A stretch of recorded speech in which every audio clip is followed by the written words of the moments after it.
really happy to see that in China everything is taken seriously with nuclear tests that we have to take every 2 days because it can definitely give us safety, and we can make sure that people in our communities stay safe, and if they have any problems and they get a COVID positive test, they will get help fast. I'm pretty sure that in other countries as US and also Russia, where I come from, the problem is the measurements taken to get the virus down are very low. And it's not very strict. So people have a big freedom to move around the city, around the country, to travel. That's why the virus is spreading a lot.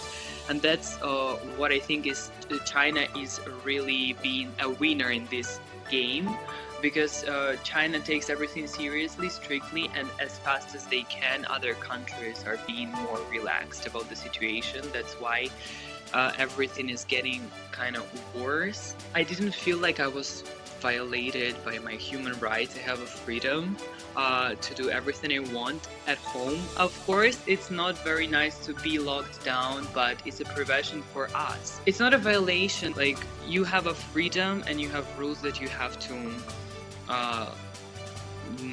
carry about, and you need to understand that these rules come from the government for a reason.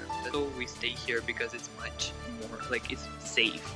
If you stay in China, you know what will happen, but if you stay in other countries, you never know how the situation will go.